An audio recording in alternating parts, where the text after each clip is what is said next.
नमो भगवते वासुदेवाय। ॐ नमो भगवते वासुदेवाय। ॐ नमो भगवते वासुदेवाय। नारायणं नमस्कृत्यं नरं चैव नरोत्तमं देवीं सरस्वतीं व्यासं ततो जयमुदीरयेत्। नष्टप्रायेषु भद्रेषु नित्यं भागवत सेवया भगवती उत्तमा श्लोके भक्तिर्भवति नैष्टिकी। कृष्णाय वासुदेवाय देवकी नंदनाय च नंदगोपाय नमो नमः। नमः पंकजनाभाय नमः पंकजमालिने नमः पंकजनेत्राय नमस्ते पंकजांग्रये। हरे कृष्ण कृष्ण कृष्ण हरे हरे, हरे Ram Ram Ram Hare Hare. Reading from Srimad Bhagavatam, Canto 10, Chapter 31, entitled The Gopi Songs of Separation. Reading from text 15. Atatiyat bhavam Kananam Trutiyugayate Dhamapashatam Kripinakuntanam Shrimukham Chate Jadaudikshatam Pakshmakridrisham. Translation. When you go off to the forest during the day, a tiny fraction of a second becomes like a millennium for us because we cannot see you. And even when we can eagerly look upon your beautiful face, so lovely with its adornment of curly locks, our pleasure is hindered by our eyelids, which were fashioned by the foolish Creator. Om Ajnanatirmirandhasya Jnananjanashalakaya Chakshurunmilitam Yena Tasmai Shri Gurave Namaha.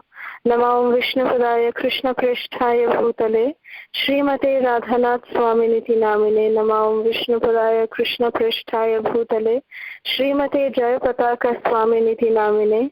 Nama Acharya Padaya Nitai Kripa Pradayine Gaura Katha Dhamadaya Nagara Gramatarine. Namo Vishnupadaya Krishna Pristhaya Bhutale Srimate Bhakti Vedanta Swaminiti Namine. Namaste Saraswati Devi Gauravani Pracharine Nirvishesha Shunyavadi Paschatya Deshatarine. Jai Shri Krishna Chaitanya Prabhu Nityananda Shri Advaita Gadadhara Shrivasadi Gaura Bhaktavinda. Hare Krishna Krishna Krishna Hare Hare, Hare Rama Rama Rama Hare Hare. Reading from text 15. This is a very, very important verse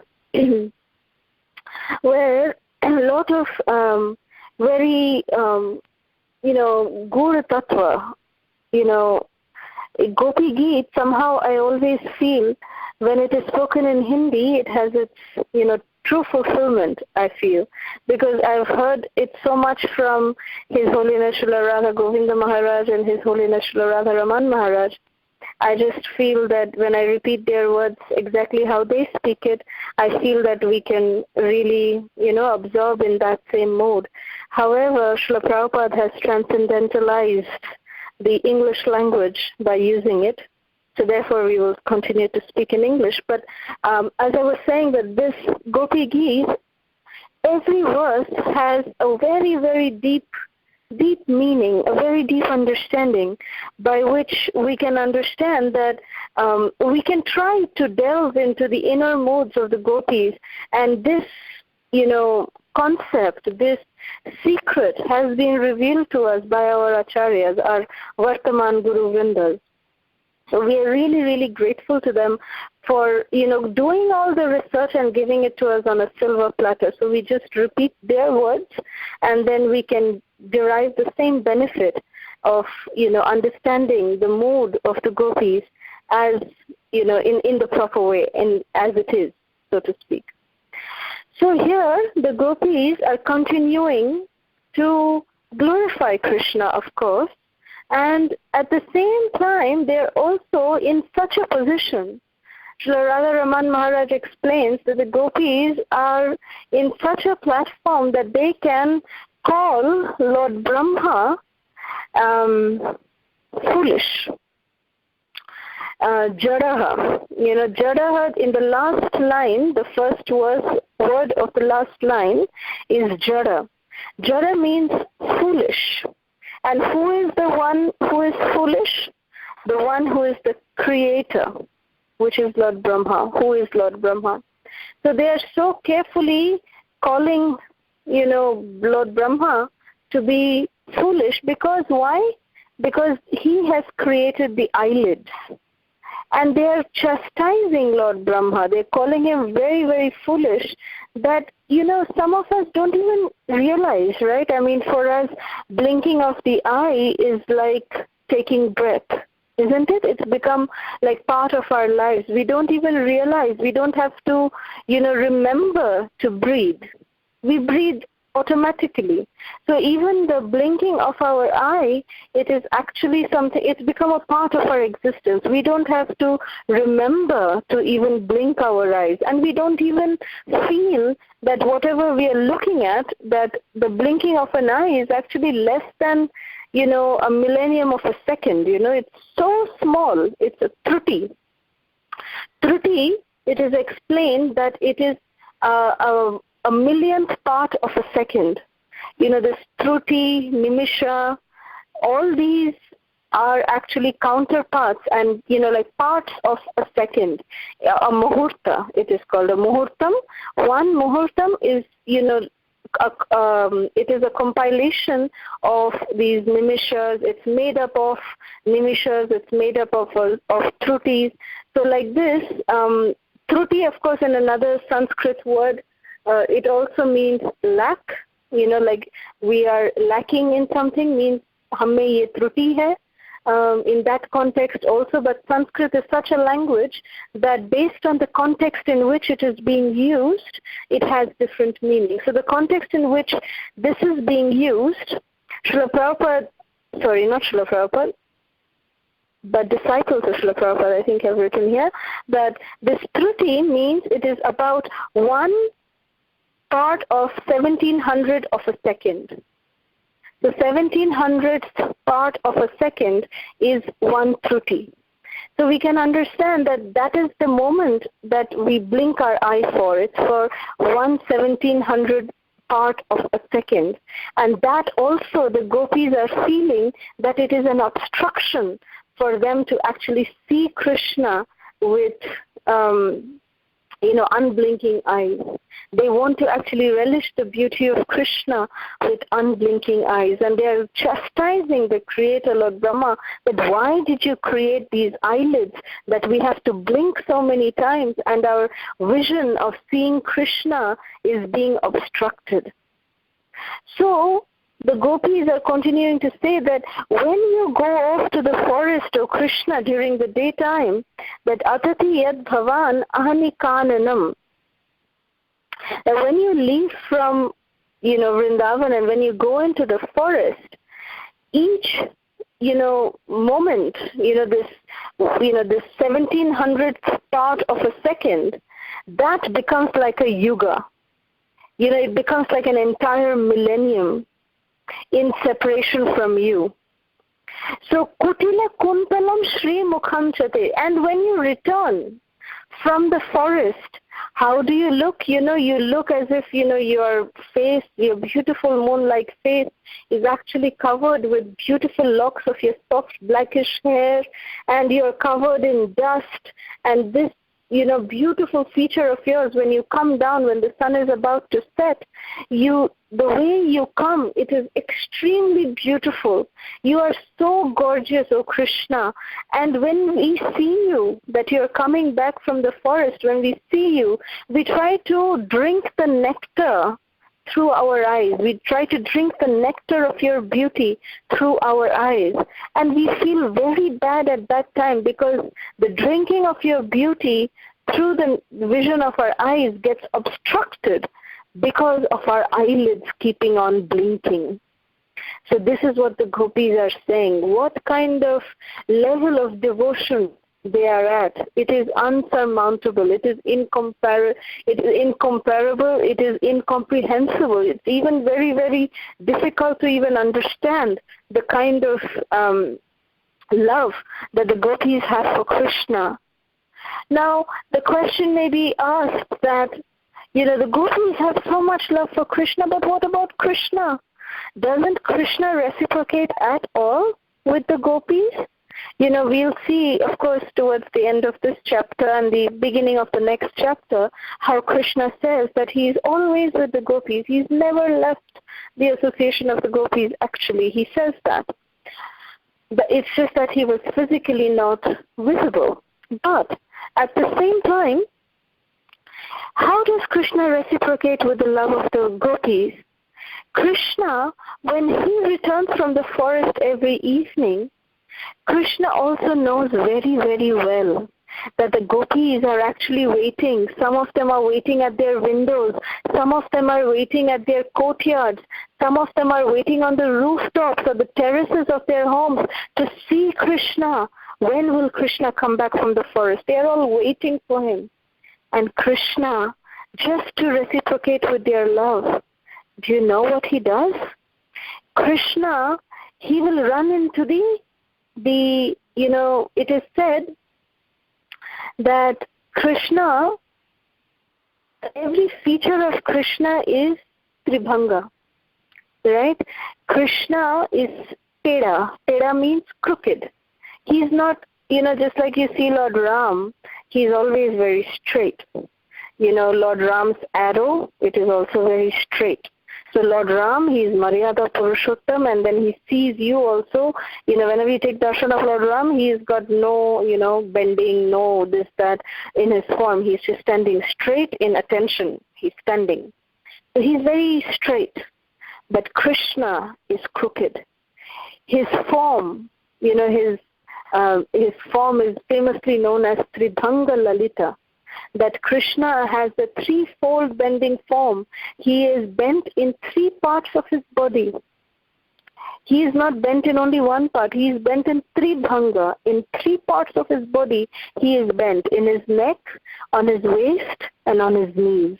He is bent on all three parts of his body. So he's having this beautiful Tribhanga Lalita Madana Mohan Rupa that he has. Even Krishna's weapon, the Sudarshan Chakra, it is round, it is, twisted.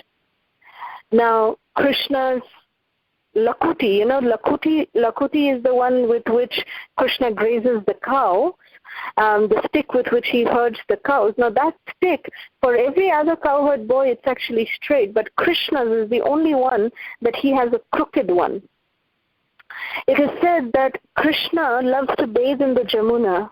Even the Jamuna is very, very crooked. Krishna, he loves to roam in the Vrindavan ki galiyon mein. Galiyon mein means in the streets of Vrindavan. And anybody who has been to Vrindavan can vouch this, that the streets of Vrindavan are also crooked. Tede mede raste. They are not straight. They are all very, very crooked. So whatever is there in connection to Krishna is, mostly it is all tera. It's all crooked. Because Krishna himself is very, very crooked.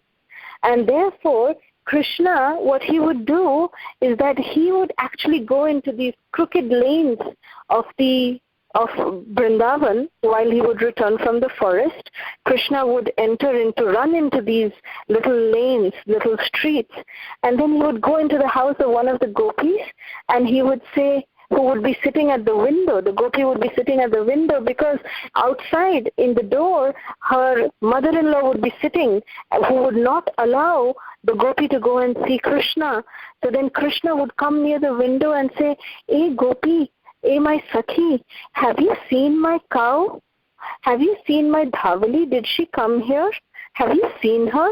You know, when I was coming back from the forest, I just lost Dhavali. Have you seen Dhavali?" Then the gopi would say, "No, Kanha, I have not seen your Dhavali." So Krishna would be right there in front of her face for her to absorb the beauty of Krishna, for that Sakhi to drink the nectar of Krishna's transcendental beauty. Krishna would come right in front of the gopi. And then after speaking to her like this, Krishna would say, "Okay, then you didn't see Dhavali, okay, I will go." Then Krishna would come into another gully, he would go into another lane, and then he would look up into the terrace and he would shout, "Hey my Sakhi, have you seen my dear Shamala? Have you seen Shamala, my cow? My dear cow, have you seen her? You know, I was coming from the forest and I think I lost Shamala." And then that gopi would shout down, "No, Kanha, I have not seen that. Shamala is not here." And then he would again go to a next gully. He would go to the next lane, and that particular gopi would be standing at the door. And that gopi would say, "Kanha, how come you're here?" He said, "Oh, you know what? I'm looking for my cow. Her name is Kali. Have you seen her?" He said, "No, Kanha, Kali didn't come here." He said, "Acha, she didn't come here. Okay, you know what? Looking for all these cows, I'm gone very thirsty. Can you give me some chas or a little bit of water? Something you can give me." And that gopi would be so happy that Krishna is asking me for something and spending some time with me. So like this, every day in the evening, when Krishna would come back from the forest, he would go to some of these houses of these different gopis and give them personal time, personal darshan, that he would go near them and exchange transcendental loving reciprocation with them. That is Krishna. So how beautifully Krishna reciprocates with the devotees, it is impossible to comprehend. Many times we feel that why did Pitama Bhishma, he's a pure devotee of the Lord, of course, and he is also one of the 12 Mahajans. And although he is one of the 12 Mahajans, why did he side on the battlefield of Kurukshetra? Why was he on the side of this, unrighteous Duryodhana? Why did Pitama Bhishma not come to the side of Maharaj Yudhishthir, which was the side of Dharma? Why did Pitama Bhishma do that? One of the reasons why Pitama Bhishma did not come to the side of the Pandavas, Pitama Bhishma reveals in the first canto of Srimad Bhagavatam, in the chapter entitled The Passing Away of Bhishma Dev, where Pitama Bhishma is giving the instructions to Maharaj Yudhishthir. Over there, Pitama Bhishma declares that one of the reasons why I did not come on the side, there were many reasons that, how Krishna uses his own devotees to also show us how to act and sometimes show us how not to act. So like this, there are many reasons. So one of the reasons the reason why Pitama Bhishma didn't come, which was told by Pitama himself, he said that I wanted to enjoy the beauty of Krishna. He explains, Pitama Bhishma explains that, the beauty of Krishna, he is so beautiful. When Krishna was sitting on the chariot of Arjuna and he was controlling the 5 horses. He had the reins of the 5 horses in his hands. And then, the hoof, because of the hoof, of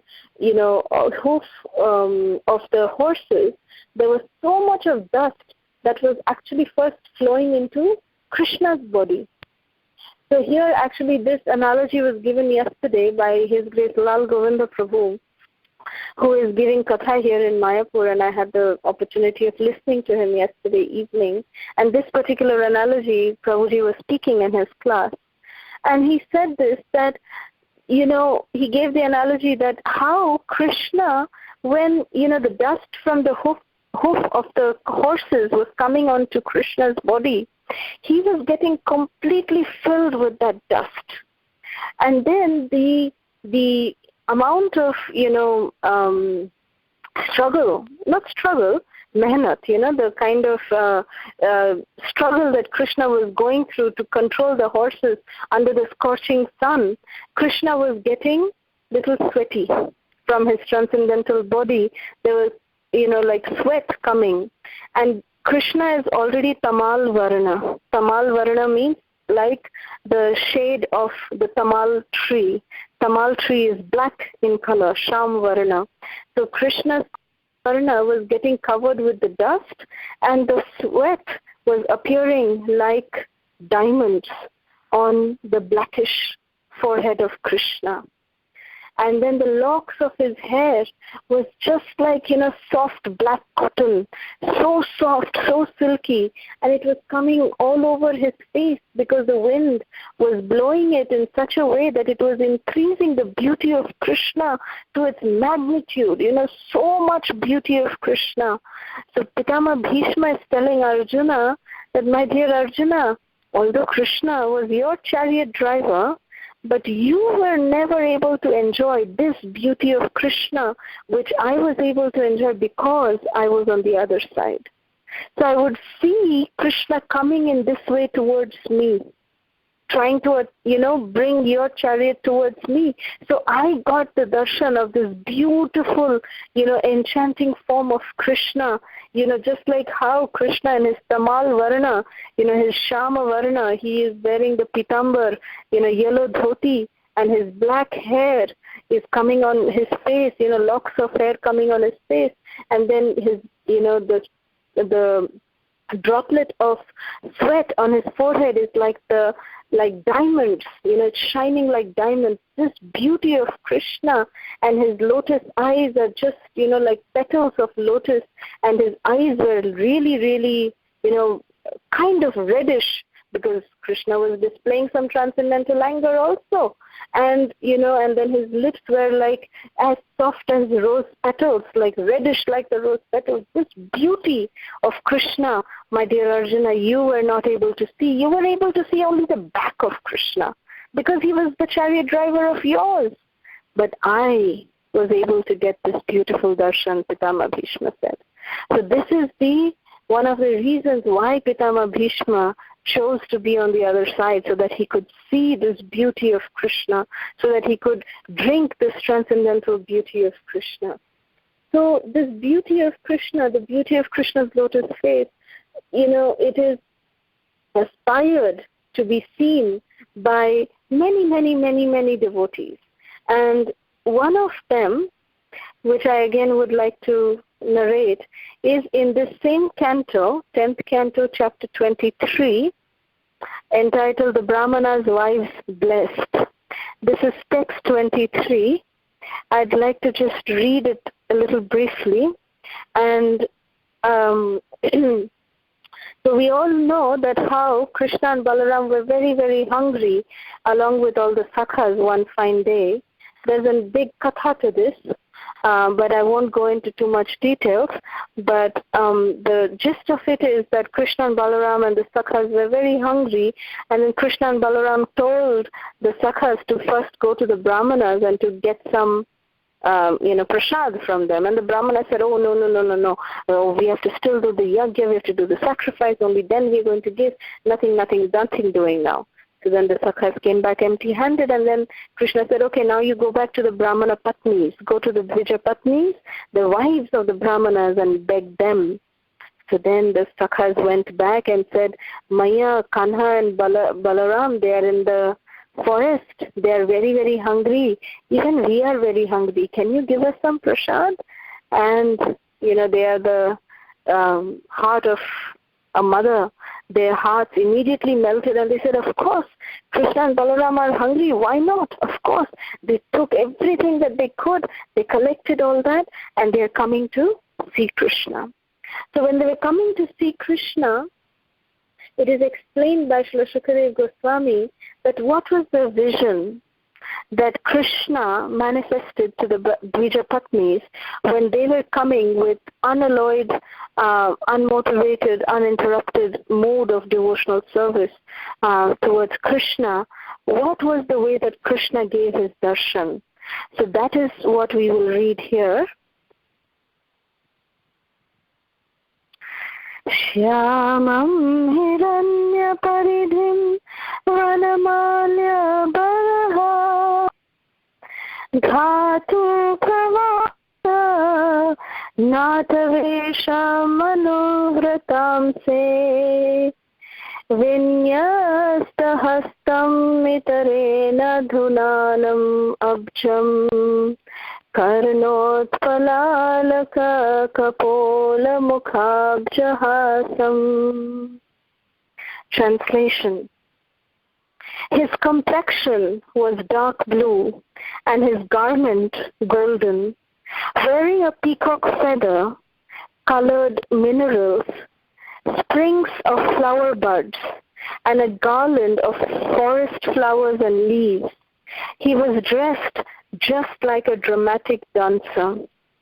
He rested one hand upon the shoulder of a friend, and with the other he twirled a lotus.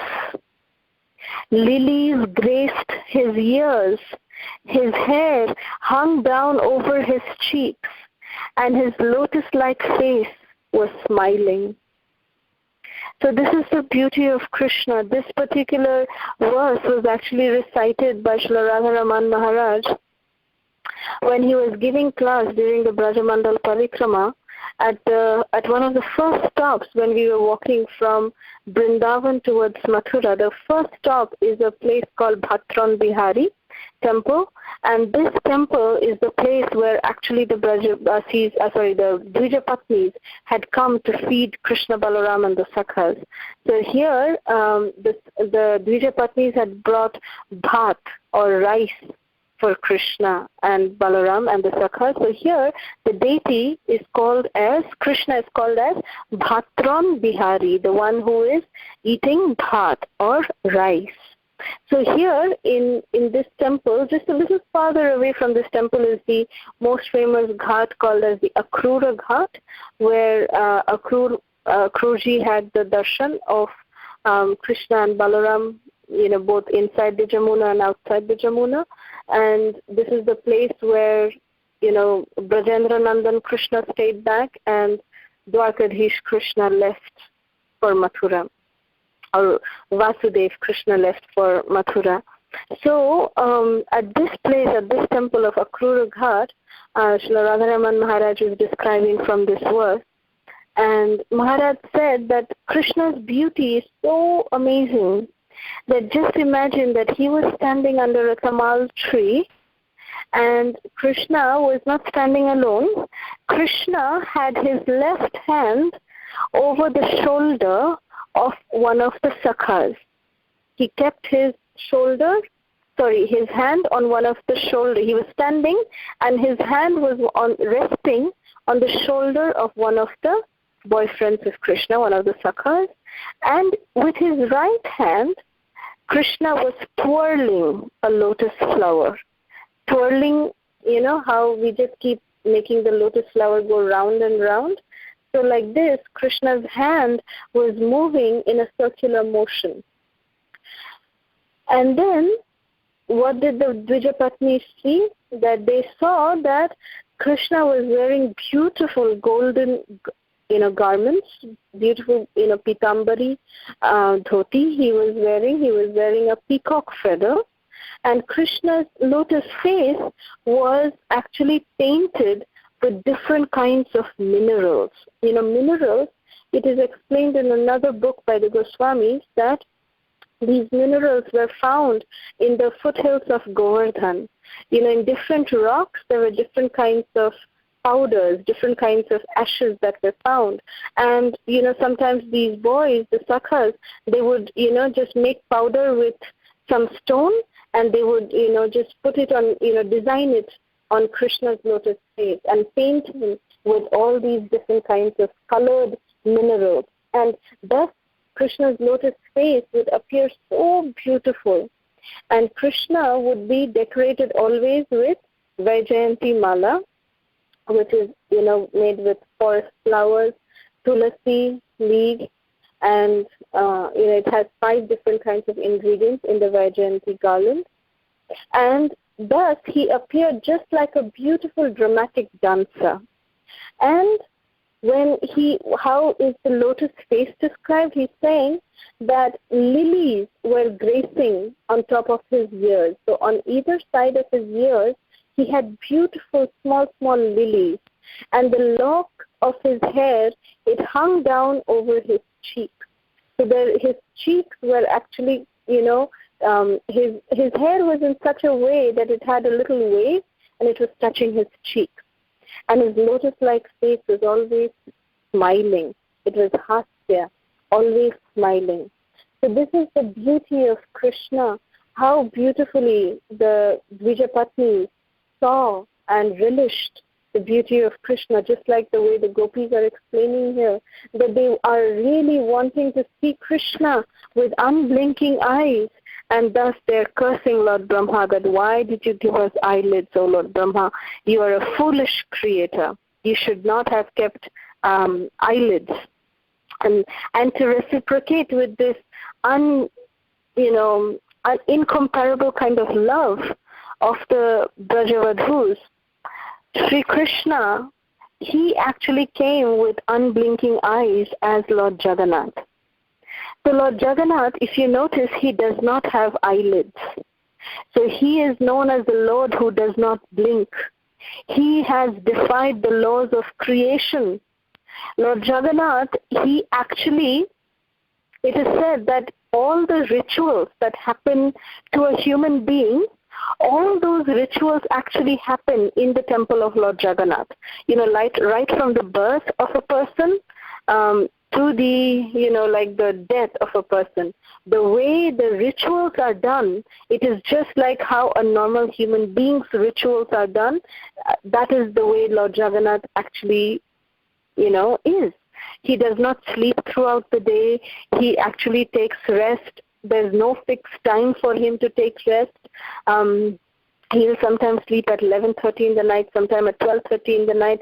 Sometimes he'll also sleep at 10:30 in the night. Then from the time that he sleeps, he gets up at around 6 o'clock in the morning, or he takes 6 hours rest, and then he wakes up. So there is no fixed time for anything that happens in Lord Jagannath's temple. And when this kind of thing happens, even at the time of the Navakalevara, which happens every 12 years for Lord Jagannath, at that time it's like Jagannath gets a new body.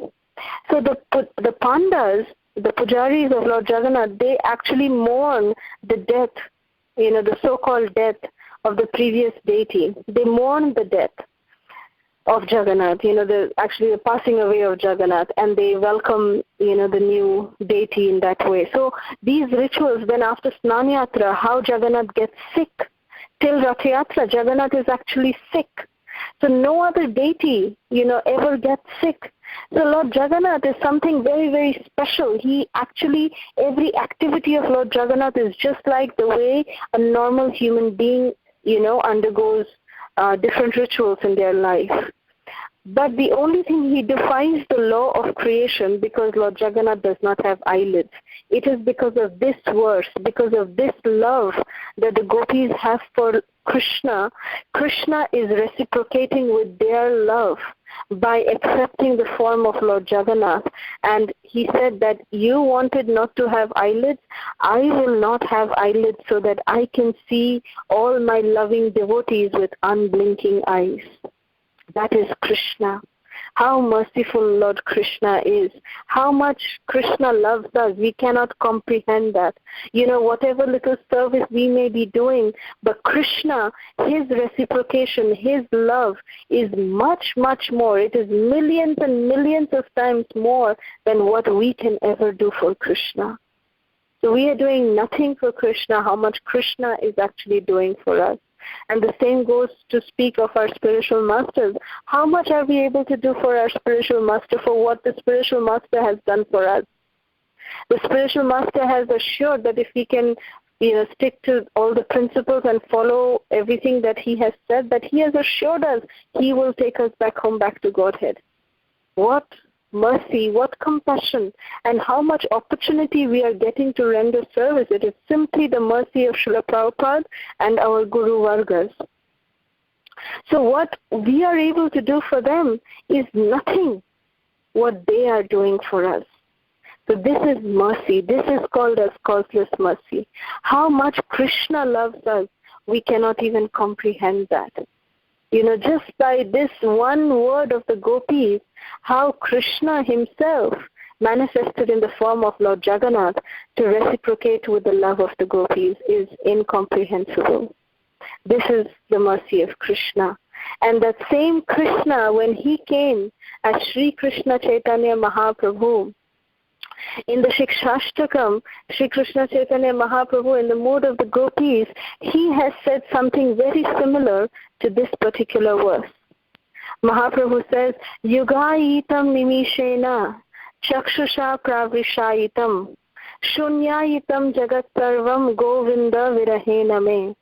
He's saying Yugaitam nimishena. Nimishena means, again, it's a part, it's I'm not sure of the exact number. I'll have to Google it up. But if any of you want to check that out, you can check it out. But Nimisha is also, something like this. It's, 1700 or, even more than part of a second. Nimisha is, that, part of 1 second. So Mahaprabhu is saying, Yugayitam Nimishena, that how much, just like how the gopis are saying, Truti Yugayate Twama Pashyatam, that your Truti is like a yuga. And here Mahaprabhu is saying Nimisha is like yuga. So it's the same mood that Lord Chaitanya is manifesting, just like the gopis said, that without you, O Krishna, each moment, even a part of a second is like millions and millions of yugas. So we are so fortunate that we have access to all this transcendental, nectar, and it is only up to us to just relish it, drink it, and apply it in our own lives, and as much as possible try to share this with everyone whom we come in touch with. Then that way we will be able to make some endeavor to try to say that, yes, we are also doing something to reciprocate with the transcendental love and mercy that we are receiving from Srila Prabhupada and the Guru Vargas. So with this, I will end here. Thank you very much. Srila Prabhupada ki jai. If there's any questions, comments, or reflections, we can take that now. Thank you very much. In the battlefield of Kurukshetra. Really amazing, Mataji. And Mataji, I have a question. At the beginning, you were mentioning about the Lakuti.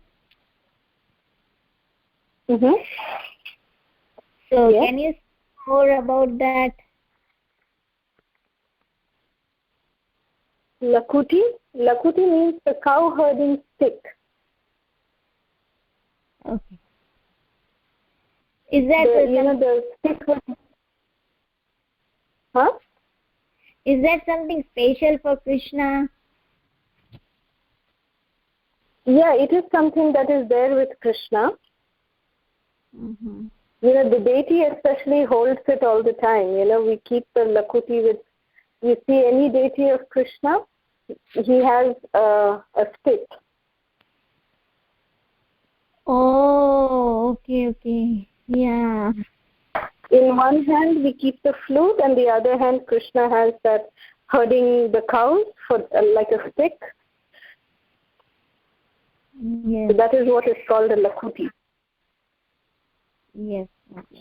Mataji, all the cowherd people, they carry that stick. It's a herding stick to keep the cows or the sheep in line or to guide them. But Krishna's is in a wavy form, as Mataji said. It's curved. It's not straight. That is the difference. Yes, yes.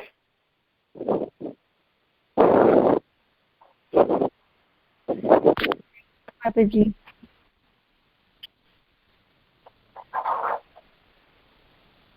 Hare Krishna.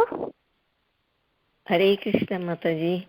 Very, very wonderful explanation class. I mean, the nectar. Hare Krishna. This is Kamala Kinasi. Hare Krishna. Thank you, Mataji. Thank you. Hare Krishna. Hare Krishna Mataji, 100 pranam, all Vishnu Prabhupada and Vedas. Gopinath ki jai ho. Very wonderful class, Mataji. So happy. Mataji, can you please sing Gopi Gita? Hari Bol. Sure, sure. I know it's late for you to go the Guru Puja, but No. I always wait for this. I always wait for this opportunity that you will instruct me and I will follow your orders. Please follow. Thank you. No. I definitely will. Definitely. We'll just wait for any more questions. If there's no more questions, in the end, I will definitely sing. Mataji, can you wait? Is there any more questions? Tape it. Mataji, can you wait for 2 minutes? I want to tape you singing this. So let me just get my something to tape it, if you don't mind. I couldn't hear what someone said just now. I couldn't hear that. The voice was very, very Mataji, broken. just wait for 1 minute. I just wanted to tape you singing it. So I just wanted to get something to tape you, if you don't mind. Okay. Yeah, sure, Rajeshwari, sure. So is there any more questions? Oh, Mataji, Hare Krishna. This is Rajeshwari Priya. You guide them, it says something about 12 years. So what is that translation of 12 years? Everywhere I read that, one moment seems like 12 years. So where is that 12 years? Like, what word is that 12 Oh, in actually the 12 years, it is actually said that, one yuga sometimes translates into 12 years. It feels like 12 years, like that. Yeah. So one yuga is considered to be as 12 years. But, of course, we know that, one yuga is also can be categorized as, Satya Yuga, Treta Yuga, Dwapara Yuga, Kali Yuga, all of that. But then one yuga can also be translated as 12 years. Srila Prabhupada has said that in many places. So that's why that yuga is translated as 12 years. Okay, Mataji. Thank you. Okay, Mataji, you can sing. I'm ready with my recorder. The request of singing, I'll sing 2 verses. Is that okay, Mataji? No. No? I'll sing 2. Oh.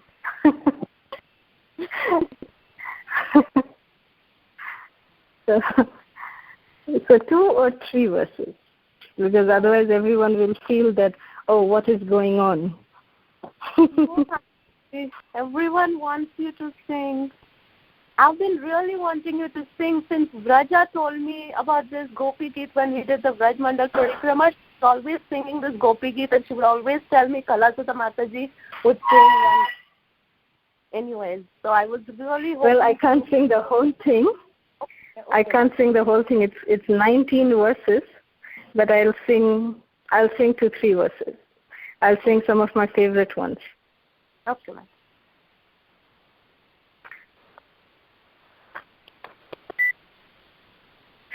Pranatadehinam Patakarshanam Trinacharanugam Sriniketanam Pani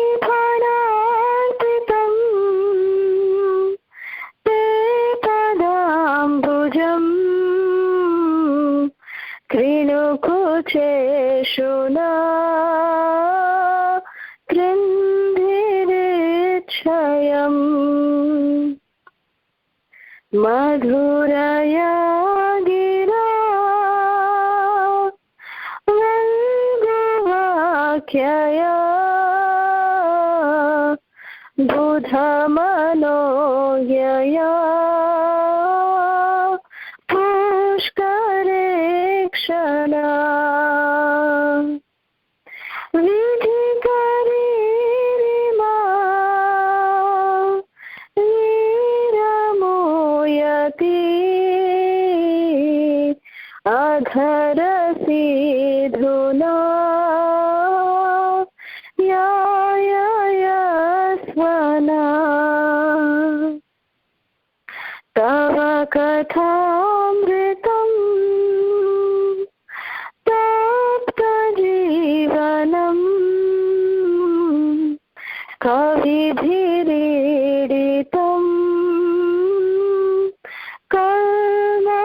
कल्मषापहम्